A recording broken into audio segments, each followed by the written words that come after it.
Une jeune fille de 22 ans est décédée ce matin à Saint-Fond après avoir fait une chute du 9e étage. Le drame s'est produit peu avant 7 heures dans ce quartier de l'Arsenal. Selon les premiers éléments de l'enquête, Pellegrina aurait tenté de sortir par la fenêtre de sa chambre à l'aide de draps noués. L'enquête a été confiée au commissariat de Vénissieux.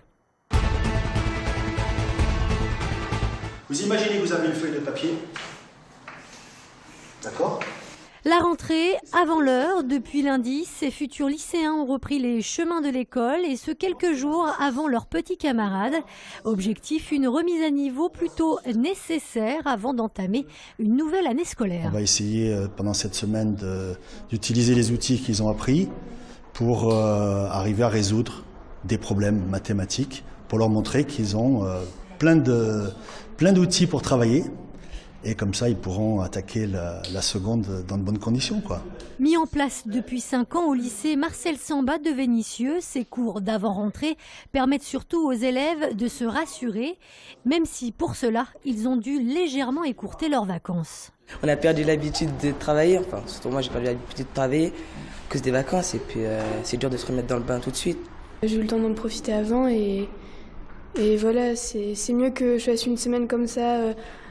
Que je rate une semaine de vacances plutôt que je travaille 2 heures chez moi le soir à la rentrée, quoi.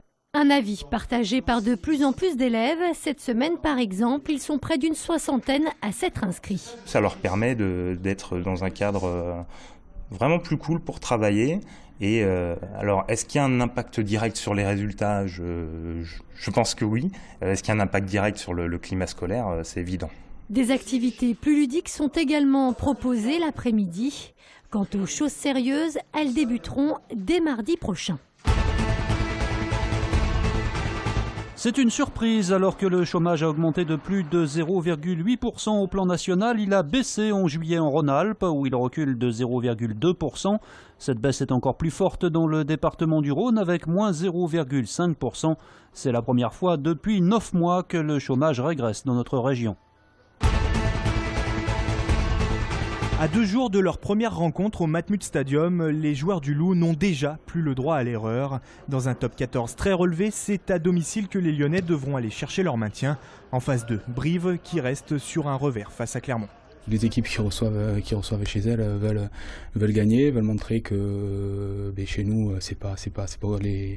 on peut pas venir prendre 4 points ou 5 points aussi facilement, même s'il y a des surprises tous les week-ends. Avec 2 défaites en autant de journées, l'entame de championnat n'est certes pas idéale, mais le jeu produit face au Stade Français la semaine dernière a donné des raisons d'espérer. 3 essais inscrits avec à la clé le point du bonus défensif. Les joueurs d'Olivier Azam ont livré une très bonne seconde période sur laquelle ils pourront s'appuyer samedi.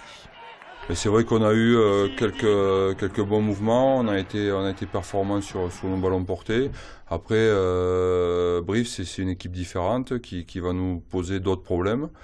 Donc on a bien bossé cette semaine. Deuxième mi-temps, évidemment, c'était bien pour nous. On a marqué quelques essais. Et j'espère avec les essais, on peut avoir une bonne résultat ce week-end. Cette rencontre sera également l'occasion de découvrir le Matmut Stadium dans sa nouvelle configuration avec cette tribune sud située derrière les poteaux. Un Matmut Stadium qui peut désormais accueillir 12 000 spectateurs. Le Loup face à Brive, c'est samedi à 18h30. Pas de panique, la guerre des étoiles n'est pas pour tout de suite. Ces personnages tout droit sortis de l'univers de Star Wars sont en fait des fans de la première heure. Ils ont arpenté les rues de Lyon cet après-midi pour promouvoir une exposition consacrée à la fameuse saga de George Lucas. Une exposition à découvrir à Lyon dès le 9 novembre. Une expo qui reprend beaucoup d'accessoires des films de la guerre des étoiles, avec beaucoup de dessins préparatoires, de maquettes. C'est une exposition qui a pas mal déjà tourné aux États-Unis et qui est arrivée en France courant de l'année, début d'année, et qui a très très bien marché à Paris. Et on a la joie de la voir se déplacer en province et notamment donc à Lyon. En tout, 200 pièces originales issues des archives du Lucas Museum de Californie seront présentées à la Sucrière. Mais attention, le côté obscur de la force a un prix. Comptez 20 € l'entrée.